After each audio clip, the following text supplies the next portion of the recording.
Salut à tous, ravi de vous retrouver sur Direct Course. La quatrième étape du Grand National du Trot fait escale en ce mercredi 27 avril sur l'hippodrome de Beaumont-de-Lomagne dans le sud-ouest. Un tracé corde à droite. Ils seront 16 au départ de cette quatrième étape du GNT, une épreuve comme de coutume labellisée groupe 3. Ils seront 11 au premier échelon, le reste au second. Mon préféré sera le numéro 7, Robert Keeper, toujours présenté à bon escient par son entraîneur Jean-Michel Bazir. Le cheval sera de nouveau confié avec Jos Verbeek, avec lequel il s'entend à merveille. Le cheval a également remporté ses deux premières sorties publiques de l'année. Il reste sur une excellente place de deuxième derrière le bon Rouge Vif. C'est un cheval qui sera de nouveau déféré de 4 pieds. Il a prouvé son aptitude à main droite. Bref, dans ces conditions, c'est une base incontournable que ce numéro 7, Robert Keeper, l'un des prétendants à la victoire. On lui posera le numéro 6, Perido d'Ascama. Pour lui, c'est également un engagement visé. Le cheval a terminé deuxième de la première étape disputée courant mars sur l'hippodrome de Reims. Benjamin Goetz s'attache de nouveau les services de Franck Nivard qui connaît à merveille ce Perido d'Ascama. Lui aussi, ce cheval sera déféré des 4 pieds pour l'occasion. Ensuite, on retiendra le numéro 4. C'est Kélia Deslandes. Elle est revenue au mieux quand on atteste sa récente place de deuxième à Caen. Le numéro 8, Petit Pousset, si l'allure est sélective, et elle devrait l'être, il sait finir très vite. Donc attention à ce pensionnaire des frères Martens, tant que l'écurie n'a pas pour habitude de se déplacer dans le sud-ouest à des fins touristiques.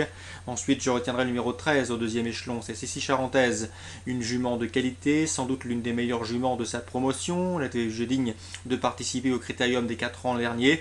Elle a également fait l'arrivée de la première étape sur le Chrome de Reims. Sa place est logiquement dans le quintet gagnant, tout comme le numéro 14. C'est Prince Charmant. Le cheval défendra les couleurs locales. En tout cas, il est entraîné non loin de là par Jacques-Henri Trèche. C'est sans doute la meilleure chance du côté des locaux. Ce cheval reste d'ailleurs sur une excellente place de 3e dans le Grand Prix du Sud-Ouest, derrière les chevronnés, notamment Wishing Stone. Une place est dans ses cordes. Ensuite, pour les amateurs de combinaisons plus élargies, on pourrait éventuellement faire confiance au numéro 11, Prince Vinoir, l'une des valeurs sûres dans la région. Le cheval est déféré les 4 pieds pour l'occasion. Il a déjà gagné sur ce parcours. Et on retiendra un peu plus loin le numéro 3, Caladak. Caladak, qui a des titres également à faire valoir en pareille société. Elle pourrait bien se glisser à l'arrivée pour venir corser les rapports. Résumé chiffré pour cette quatrième étape du GNT en ce mercredi 27 avril à Beaumont-de-Lomagne. Le 4, Robert Keeper, a priori c'est une bonne base, tout comme le 6, Perido d'Ascama. Ensuite le 4, Kélia Deslandes, le 8, Petit Pousset, le 13, Sissi Charentaise, le 14, Prince Charmant, suivi du numéro 11, Prince Vinoir et 3, Quelle Attaque. Toujours en réunion 1 à Beaumont, j'ai pu m'entretenir concernant la deuxième course du programme avec Norbert Vimont. Il présente le 207 Rolls Doré. La jument est au mieux, elle reste sur 2 succès, elle sera de nouveau déférée des 4 pieds. Norbert Vimont est de nouveau confiant malgré un numéro un petit peu dehors derrière l'autostart. Quoi qu'il en soit, le 207 Rolls Doré devrait une nouvelle fois participer à l'arrivée. Sa place est logiquement sur le podium. Au regard des forces en présence, on lui opposera le 202.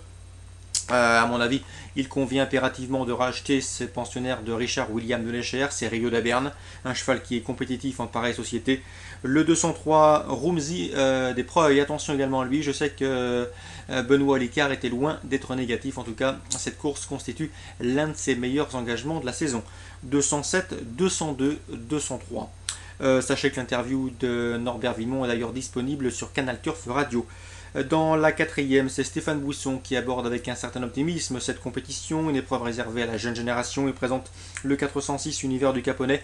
Méfiance, méfiance, c'est un cheval qui progresse, un cheval qui a l'avantage de partir au premier échelon. D'après lui, il pourrait bien devancer sa compagne d'entraînement qui participe à cette épreuve et qui sans doute sera plus jouée du fait qu'elle soit confiée à Franck Nivard.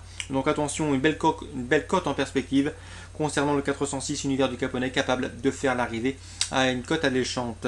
Dans cette épreuve, j'aime également beaucoup le 409.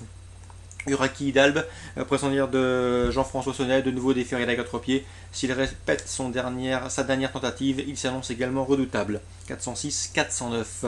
On terminera avec pour les amateurs de jeux simples, le 811 Oscar Despienne, c'est un cheval irréprochable qui collectionne victoires et place dans les compétitions de ce genre, celles réservées aux drivers amateurs. Une nouvelle fois, l'engagement est bon, l'opposition est dans ses cordes et normalement ce 811 Oscar Despiens, je pense, devrait pouvoir mener sa tâche à bien et s'imposer.